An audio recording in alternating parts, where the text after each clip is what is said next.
आज लाडक्या गणपती बाप्पांच्या आगमनाचा दिवस आहे। केवळ राज्यातच नव्हे तर संपूर्ण देशभरात सर्वांच्या लाडक्या बाप्पाची आज घरोघरी मोठ्या जल्लोषात प्राणप्रतिष्ठा केली जाते। सार्वजनिक गणेश मंडळ देखील बाप्पांच्या आगमनासाठी सज्ज झालेली आहेत। भाविकांना बाप्पाची प्राणप्रतिष्ठा ही ब्रह्ममुहूर्तापासून म्हणजेच पहाटे 4:50 ते दुपारी 1:51 करता येणार आहे।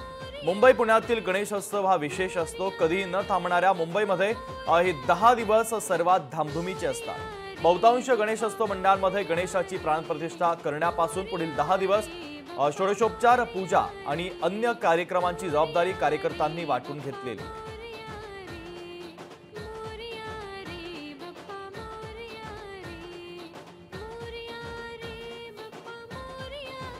तर सध्या बाप्पांच्या दरबारातलं वातावरण कसं आहे हे जाणून घेण्यासाठी आपले प्रतिनिधी आपल्याशी जोडले जात आहेत। मुंबईतून स्वप्नील जाधव आपल्यासोबत जोडलेले आहेत, तर पुण्यामधून चंद्रशेखर भांगे आपल्यासोबत आहेत, छत्रपती संभाजीनगरमधून सचिन बडे आपल्यासोबत आहे।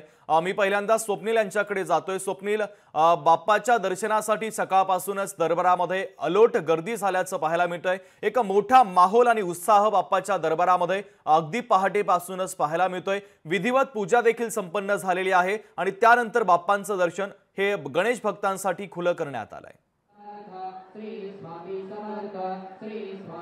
शुभम, पहाटेपासूनच बाप्पाच्या दर्शनाला सुरुवात झालेली आहे। चिंचपोकळीच्या चिंतामणीच्या इथे मी सध्या आहे। अथर्व शीर्षपटन आता सध्या सुरू आहे। जगन्नाथपुरीचं एक देखावा या ठिकाणी उभारण्यात आलेला आहे आणि मूर्ती बाप्पाची ही सुद्धा श्रीकृष्णाच्या अवतारात आपल्याला पाहायला मिळते। बाप्पाच्या दोन्ही हातामध्ये आपण बघितलं तर या ठिकाणी वेगवेगळे जे श्रीकृष्णाचे अवतारामध्ये जे त्याचे शस्त्र असतात ते या ठिकाणी दाखवण्यात आलेले आहेत। जगन्नाथपुरीचा एक बॅकग्राऊंड आपल्याला जो प्रभाव आहे ती पाहायला मिळते। एकूणच गणपतीची मूर्ती ही 18 फुटाची आहे, मात्र प्रभावळ पकडून हे 22 फुटापर्यंतची ही बाप्पाची मूर्ती आहे ती आपल्याला या ठिकाणी पाहायला मिळते।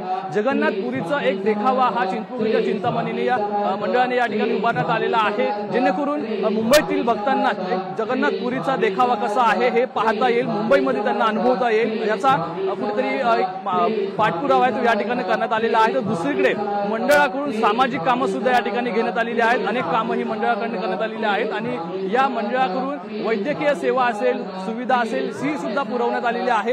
आपल्यासोबत या ठिकाणी मंडळाचे गजेंद्र बने सुद्धा आहेत, त्यांच्याकडनं जाणून घेऊ नक्की याबद्दल।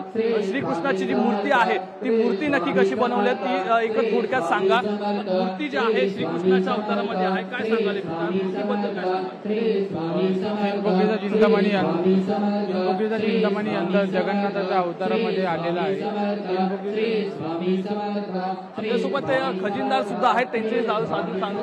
एकूणच मूर्तीचं रूप हे श्रीकृष्णाच्या अवतारामध्ये आहे, याबद्दल काय सांगा? श्रीकृष्णाची मूर्ती एक रूप आहे ते ही यावर्षीची जगन्नाथ। सर्वप्रथम मी गणेश भक्तांना यावर्षी गणेश चतुर्थीच्या शुभेच्छा, हार्दिक शुभेच्छा देतो।